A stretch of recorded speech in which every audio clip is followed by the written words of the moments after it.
Sir నమస్కారం అండి. దేవరకొండ రాజు గారు, మీరు తెలుగు మా అసోసియేషన్కి తమిళనాడులో ప్రముఖ సంస్థ మీది. తెలుగు ప్రజలకి సుమారు నాకు తెలిసినంతవరకు ఒక 6 లక్షల మందికి పైన మీరు సేవ చేశారని, మన ఫ్లడ్ టైంలో కానీ లాక్డౌన్ టైంలో కానీ వేలాది మందికి మీరు తెలుగు వారికి ఆహార పదార్థాలు, మెడికల్ కిట్లు, ఎడ్యుకేషన్ పరంగా కొన్ని రాజకీయ ఒత్తిళ్ళు ఉన్నా కూడా వాళ్ళకి మీరు ప్రత్యేకించి సేవ చేశారు.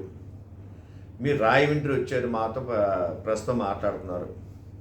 దేనికి వచ్చారు, ఇంకేం చేయదలుచుకున్నారు ఒకసారి వివరంగా చెప్పండి సార్. అందరికీ నమస్కారం. నా పేరు దేవరకొండ రాజు. తమిళనాడు తెలుగు పీపుల్ సొసైటీ అనే ఫౌండర్ ప్రెసిడెంట్గా వ్యవహరిస్తున్న ఆ సంస్థకి ఈ సంస్థ 2019 నుంచి రిజిస్టర్ అయ్యి మన తెలుగు ప్రజలకు అందుబాటులో ఉంది.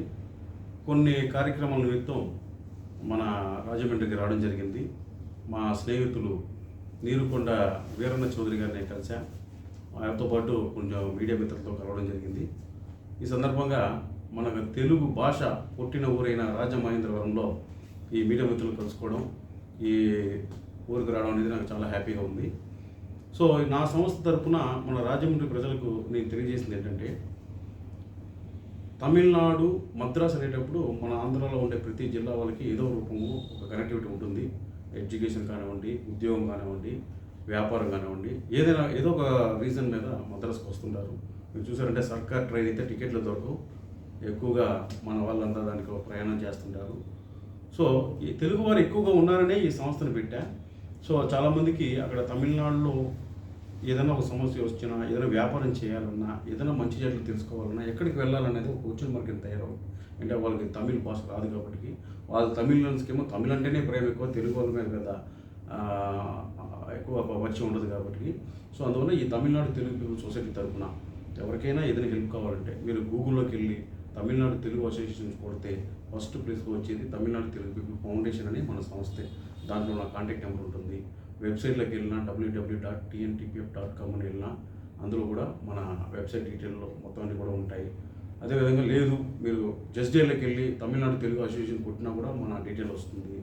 రాజు దేవరకొండ అని యూట్యూబ్ ఛానల్కి వెళ్ళినా కూడా మన సంస్థ ఇంతవరకు చేసిన కార్యక్రమాలు అన్నీ కూడా వస్తుంటాయి. సార్, మీరు ప్రాణాపాయంలో ఉన్న చాలామంది అక్కడ హాస్పిటల్ నిమిత్తం వస్తే వాళ్ళకి సమయంలో మీరు ఆదుకుంటాం, చాలామంది ప్రాణాలు నిలబెట్టారు కూడా ఉంది.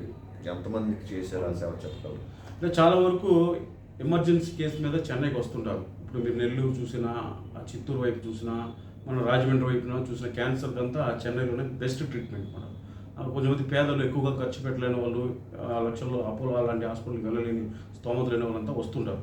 వాళ్ళకి అడియార్లో క్యాన్సర్ ఇన్స్టిట్యూట్లో మన దగ్గర ఉండి వాళ్ళకి అపాయింట్మెంట్ చేయించి వాళ్ళకి ట్రీట్మెంట్ చేయించడం, వాళ్ళకి కావాల్సిన మెడిసిన్స్ ఇవ్వడం. అదేవిధంగా గవర్నమెంట్ హాస్పిటల్ ఉంటుంది సెంట్రల్ ఎదుర్కొంటా, అక్కడ కూడా ఆధార్ కార్డు, లోపల ఉన్న ఆధార్ కార్డునే వాళ్ళు వాల్యూ ఇస్తుంటారు. బయట ఊరి నుంచి వచ్చే వాళ్ళకి పెద్దగా వాళ్ళు ఇంపార్టెన్స్ ఇవ్వరు. అప్పుడు హెల్త్ మినిస్టర్తో మాట్లాడి వాళ్ళకి సపరేట్గా రికమెండెడ్ లెటర్ తీసుకుని వాళ్ళు అడ్మిట్ చేయడం, వాళ్ళకి ట్రీట్మెంట్ ఇప్పించడం, ఇవన్నీ కూడా రెగ్యులర్గా జరుగుతుంటాయి.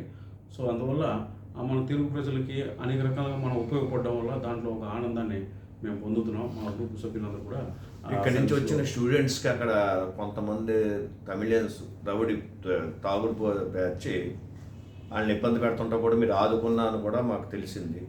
ఇప్పుడు మీకు సత్యభామ కాలేజ్ కానివ్వండి, అదేవిధంగా జైన్ కాలేజ్ కానివ్వండి, ఇలా కొన్ని కాలేజెస్లో మన తెలుగు విద్యార్థులు ఎక్కువగా చదువుతుంటారు. అక్కడికి వెళ్ళి ఎస్ఆర్ఎం అని, వేల్టెక్ అని, అన్నింటిలో కూడా మన తెలుగు విద్యార్థులు ఎక్కువగా చదువుతుంటారు. అక్కడికి వెళ్ళిన తర్వాత లోపల తమిళ వాళ్ళు వచ్చి మీరు తెలుగు వాళ్ళు, తెలుగు రాష్ట్రం వాళ్ళు, అదర్ లాంగ్వేజెస్ అని వాళ్ళు గ్యాంగులుగా ఏర్పడి వీరి మీద గొడవ చిన్న చిన్న విషయాలకి అంటే ఇంక మీరే ఊహించుకోవచ్చు, అనేక రకాలు జరుగుతుంటాయి. సో అందులో కొంతమంది విద్యార్థులు మనకు ఫోన్ చేసి మనకు చెప్తే మనం ఇమీడియట్గా అక్కడికి వెళ్ళడం, దానికి ఒక పరిష్కారం ఇవ్వడం అనేది. సో వాళ్ళు టీనేజ్గా ఉంటారు, వాళ్ళు ఎంగేజ్, వీళ్ళు ఎంగేజ్. ఒక మంచి విషయాన్ని ఈ కొట్టుకోవడం వల్ల లాభాలు ఏంటి, చదువుకోవడం వల్ల లాభాలు ఏంటి, దాని వివరాలు చెప్తేనే వాళ్ళు కొంచెం వాళ్ళలో మార్పు వస్తుంది. ఏ విధంగా మార్పు కూడా వాళ్ళు తీసుకుని జరుగుతుంది. ఇప్పుడు సాఫ్ట్వేర్ ఎంప్లాయీస్ కూడా కొంతమంది బిల్డర్స్ ఇబ్బంది పెట్టారు. అంటే రెంట్ 10,000 అని, తర్వాత కాదు 15,000, 20,000 అని చాలామంది దగ్గర వసూలు చేశారని, మీరు దాన్ని రికవర్ చేసి ఇప్పించారని, వాళ్ళకి సెక్యూరిటీగా ఆడపిల్లలకు అయితే ప్రత్యేకించి ఒక సెక్యూరిటీ తీసుకుని మీరు ఏ టైంలో ఏదొచ్చినా అర్ధరాత్రి అంటే షిప్లే మారుతుంటారు, ఆ టైంలో కూడా వాళ్ళకి ఏ రకమైన ఇబ్బంది లేకుండా ఒక ఆటో ఫెసిలిటీ కానీ ఓలా లాంటి కార్లు ఉన్న వాళ్ళు మంచి వాళ్ళని మీరు ఏర్పాటు చేశారని కూడా తెలిసింది. ఇప్పుడు మీరు ఫర్ ఎగ్జాంపుల్ మీరు ట్రైన్ దిగినా ఏదైనా ట్రావెల్స్లో బస్సు దిగినా మీరు వెళ్తే ఒక ఆటో వాడితో మాట్లాడతారు, మమ్మల్ని ఇక్కడ నుంచి టీ నగర్లో డ్రాప్ చేయండి అంటారు. వాడేమో టీ నగర్కి 150 అంటాడు. సరే నేను ఎక్కుతాడు. అక్కడికి వెళ్ళిన తర్వాత 350 అడుగుతాడు. ఏ 150 మాట్లాడి 350 అడుగుతామంటే వాడేమంటాడు, అంత కుదరదు, మీరు టీ నగర్లో నేను అక్కడ అనుకున్నాను, మీరు ఎక్కడ తీసుకొచ్చారని చెప్పి ఈ విధంగా దోచుకోవడం అనేది తమిళియన్స్కి కొంతమందికి అలవాటుగా ఉంటుంది. అదే ఐటీ ఎంప్లాయీస్ వచ్చి జాబ్ చేసి ఇంటికి వెళ్తుంటారు, ఆ నాపి ఆ చైన్ తీసివి, ఆ ఉంగరం తీసివి. యాక్చువల్లీ ఒక మర్డర్ కూడా జరిగింది. ఆ చైన్ తీసి మొన్నప్పుడు ఆయన ఇవ్వకపోతే వాడితో ఫైట్ చేసి వాడిని కత్తితో పొడవడం. ఇలా నేను తెలుగు వాళ్ళకి చాలా వరకు బయటికి రావట్లే, మా వరకు వస్తున్నాయి. సో ఇలాంటి ఇబ్బందులను పడిన వరకు మనం వెళ్ళి అక్కడ ఉన్న సర్కిల్ ఇన్స్పెక్టర్తో అసిస్టెంట్ కమిషనర్తో మాట్లాడి వాళ్ళ ఎవరైతే రౌడీ బ్యాచ్ ఉంటారో వాళ్ళని పిలిపించి వార్నింగ్లు ఇప్పించి వాళ్ళ తెలుగు సంస్థలు గొడవ పెడుతున్నారు, వాళ్ళకి ఇబ్బంది పెట్టకండి, వాళ్ళ లేడీస్ కానీ వాళ్ళ బాయ్స్ కానీ వాళ్ళ ఎంప్లాయీస్ కానీ అని చెప్పి ఈ విధంగా ఒక మార్పు అనేది తీసుకుని వస్తున్నాం. అంటే మీకు ఇండైరెక్ట్గా చెప్పాలంటే ఇంతవరకు మన మీడియాలో ఎక్కువ వచ్చింది లేదు. ఒక గాలిపటానికి ఒక దారం ఎలా అయితే సపోర్ట్గా ఉంటుందో మన తెలుగు వారికి చెన్నైలో మేము అంత విధంగా సపోర్ట్గా ఉంటున్నాం. అంటే మా గురించి ఎక్కువ మేము పబ్లిష్ చేసుకుంటా.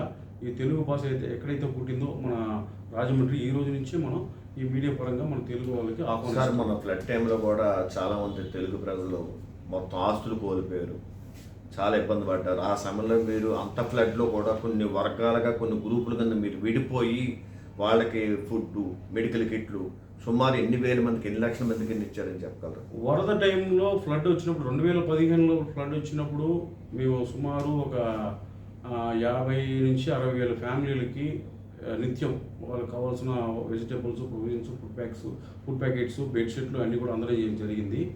అదేవిధంగా ఇల్లు కోల్పోయిన వాళ్ళకి టెంపరరీ షెల్టర్లు కూడా ఇవ్వడం జరిగింది.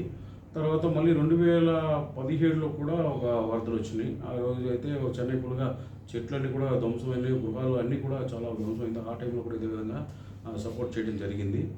ఇంకా మాకు మ్యాక్సిమం మెంబర్తో పని లేకుండా చేసుకుంటూ పోతున్నాం. అంటే వాళ్ళకి ఆస్తి నష్టం వచ్చింది, గవర్నమెంట్ నుంచి ఏ రకమైన సహాయ సహకారాలు అందించారు మీరు? గవర్నమెంట్ నుంచి వాళ్ళకి గృహాలను కట్టుకోవడానికి కావాల్సిన కొన్ని స్ట్రీట్లో అడియార్ రివర్ ఉంటుంది, ఆ రివర్ పక్కన కొన్ని ఒక 300-400 ఇళ్ళు ఉంటాయి. సో అవన్నీ కూడా నీట మునిగినాయి. వాళ్ళకి గవర్నమెంటే షెల్టర్ ఇచ్చే ప్లేస్, పర్మనెంట్ ఇల్లు ఇచ్చేలాగా చెమ్మరమ్మకులు ఏర్పాటు చేసి ఇచ్చాం. చెమ్మన్ జైలు ఏర్పాటు చేసి ఇచ్చాం. సింగిల్ బెడ్రూమ్ ఫ్లాట్లు అందజేసి ఇచ్చాం కొంతమందికి. అదేవిధంగా గవర్నమెంట్ నుంచి రావాల్సినవి ఇప్పిస్తున్నాం. మా సొంత అసోసియేషన్గా మా సంస్థ నుంచి తీసుకుని ఇచ్చేవి కూడా ప్రజలకి అందజేస్తాం. సరే, ఇప్పుడు కొన్ని ఆస్తులు పోవటం వల్ల ఇన్సూరెన్స్ కంపెనీ వాళ్ళు కూడా చాలా ఇబ్బంది పెట్టారు వాళ్ళని, మీరు ఆ రకమైన సహాయం చేశారు వాళ్ళకి? ఇన్సూరెన్స్ కార్లు మునిగిపోవడం ఏమి జరిగినాయి, ఇన్సూరెన్స్ కంపెనీల్లో చాలా వరకు క్లైమ్ ఇవ్వాల. మా దగ్గరకు వచ్చిన ఒక 4-5 సబ్జెక్టులు అయితే మాత్రం మేము మాట్లాడి ఇన్సూరెన్స్ ఇప్పించగలిగాం. నేషనల్ ఇన్సూరెన్స్ అని, రిలయన్స్ ఇన్సూరెన్స్ అని, అందులో కూడా మన తెలుగు వాళ్ళు కూడా తెలిసిన వాళ్ళు ఉంటే వాళ్ళతో అంటే మ్యాక్సిమం 70% దాకా వాళ్ళు క్లైమ్ ఇవ్వాల. 30% ఇచ్చారు 2015లో మునిగిపోయిన వరదలు మునిగిపోయిన కార్లు కూడా. సో అందువల్ల మా వల్ల అయిన సపోర్టు మన తెలుగు ఇండస్ట్రీస్ ఉన్నాయి, వాళ్ళ దగ్గర నుంచి తీసి వాళ్ళకి హెల్ప్ చేయడం అని ఇవన్నీ చేస్తాం. సార్, తానా సభల వాళ్ళు కూడా మిమ్మల్ని హెల్ప్ అడుగుతారు, నెక్స్ట్ కెనడా వాళ్ళు, సౌదీ వాళ్ళు కూడా మిమ్మల్ని అడుగుతున్నారు. నాకు విషయం తెలిసింది, ఏంటి ఎంతవరకు నిజమో అబద్ధం అది? దేవుడి దేవుళ్ళ ప్రపంచవ్యాప్తంగా తమిళనాడు తెలుగు పీపుల్ సొసైటీ దేవరకొండ రాజు అనే పేరు ఈ 5 ఇయర్స్లో ఈ యొక్క స్థాయికి వస్తుందని నేను కొంచెం కూడా కళ్ళ ఎదురు చూడలా. ఈ కరోనాలో చేసిన ఒక సర్వీస్ వల్ల ఈ స్ప్రెడ్ అయ్యి నాకు మీ గల్ఫ్ న్యూస్ అని ఒక ఛానల్ శ్రీకాంత్ గారు ఫోన్ చేశారు. ఆయన దుబాయ్లో ఉంటారు. సార్, మీ సర్వీస్ వచ్చి చాలా బాగుంది, మీ ప్రపంచవ్యాప్తంగా మీరు రావాలి, ఇలాంటి ఆర్గనైజేషన్ ఎక్కడ చూడలే. అదేవిధంగా థానా నుంచి కూడా చాలామంది డాక్టర్స్ అంతా కూడా కరోనా టైంలో వస్తే, కరోనా టైంలో ఎవరు వచ్చినా క్వారంటైన్ మస్ట్ చెన్నైలో, అందులో నో డౌట్ ఎట్ ఆల్. అప్పుడు మనం స్పెషల్ ఆఫీసర్తో మాట్లాడి ఆంధ్రాకి వెళ్ళవలసిన ఇక్కడ లాక్ చేస్తే వాడైతే ఎమర్జెన్సీ మీద వచ్చి ఉంటాడు, ఒక తల్లి ప్రాణాపాయ స్థితిలో ఉంది విజయవాడలో. సో ఆయన్ని తీసుకెళ్ళి ఆయన అక్కడ చేర్చడం. ఈ విధంగా కూడా మన అమెరికాలో నుంచి వచ్చిన వాళ్ళకి, యూకే నుంచి వచ్చిన వాళ్ళకి, యూకేలో ఒక విద్యార్థి అయితే నూజివీడికి సంబంధించిన అబ్బాయి నాగేంద్ర అబ్బాయి కూడా, సార్ మీరు వచ్చి చెన్నైలో ఏ విధంగా తెలుగు వాళ్ళకి అండగా ఉంటున్నారు, మీరు యూకే కూడా వచ్చి మీరు ఇక్కడ స్టార్ట్ చేయాలి సార్ అని చెప్పి ఆయన అడగడం జరిగింది. తప్పకుండా నేను వస్తాను. అయితే ఇంకా కూడా మనకి వస్తున్నారు వెల్ విషర్స్, ఇంకా కొంచెం స్ట్రాంగ్ అవుతాయి.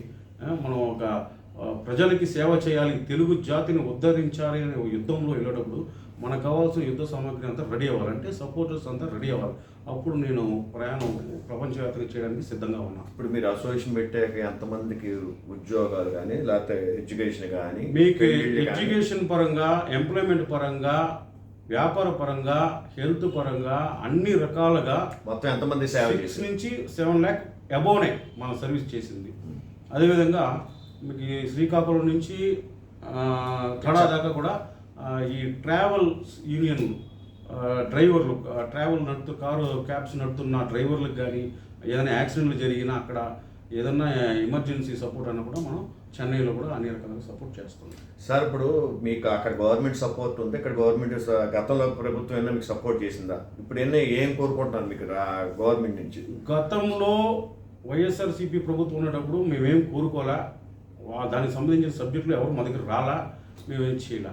ఇప్పుడున్న ప్రభుత్వం, తెలుగుదేశం ప్రభుత్వం వచ్చిన తర్వాత కొద్దిమంది అందులో ఉన్న ప్రముఖులు, బీజేపీ నుంచి వచ్చిన కొంత ప్రముఖులు, ఈ రోజున నీరుకొండ వీరన్న చౌదరి గారు లాంటి వాళ్ళు మన అభిమానించి, అంటే గుర్తిస్తున్నారు మన తెలుగు జాతిని ఎవరు కాపాడుతున్నారు, ఎవరు సర్వీస్ చేస్తున్నారో గుర్తించి మా అలాంటి వాళ్ళకి ఎంకరేజ్మెంట్ చేస్తుంటే, అందులో ఉండే అంటే 10 మందికి దీని ద్వారా ఉపయోగపడుతున్నాం అన్న ఆతృత, ఆశ ఎక్కువైపోతుంది కదా.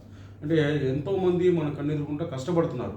సో వాళ్ళకి ఈ ప్లేస్కి వెళ్తే మనకు సొల్యూషన్ దొరుకుతుందని చెప్పేవాడు లేక, మనకి ఎందుకు ఎవడో వెళ్ళకపోతే మనకు ఎందుకు వాళ్ళకి హెల్ప్ చేయాలన్న తత్వం ఉన్న వాళ్ళు కూడా ఉన్నారు. కాబట్టి సో ఈ ద్వారాగా అందరికీ తెలుసుకుని అందరికి సపోర్ట్ చేయడంలో ఉంది. అయితే తెలుగుదేశం పార్టీ తరఫున మనకి పొరుగు రాష్ట్రంలో ఉన్న తెలుగు వారికి కూడా అండగా ఉంటారని ఒక అభిప్రాయం మాకు ఉంది. మీ సంవత్సరం అయిన కార్యక్రమాలు, సాంస్కృతిక కార్యక్రమాలు ఏమైనా చేస్తున్నారా, చేశారా? సాంస్కృతిక కార్యక్రమాలు సంక్రాంతి, ఉగాది లాంటి సెలబ్రేషన్స్ చెన్నైలో చేస్తుంటాం. పి సుశీల గారు ఒక కార్యక్రమాన్ని పాల్గొన్నారు, భానుచందర్ గారు ఒక కార్యక్రమం పాల్గొన్నారు. అదేవిధంగా సంజూస్ అని బేవర్ సినిమా హీరో, అదేవిధంగా సంజు సంపూర్ణేష్ బాబు, వీళ్ళంతా కూడా ఒక కార్యక్రమం పాల్గొన్నారు.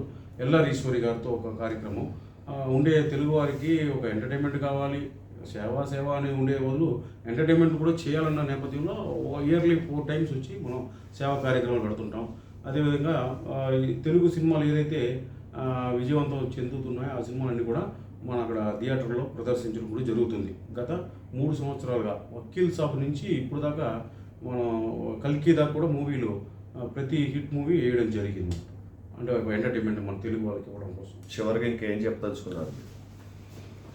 సర్వే జన సుఖిన భవంతు, అందరూ బాగుండాలి, అందులో మనం అందరూ ఉండాలి.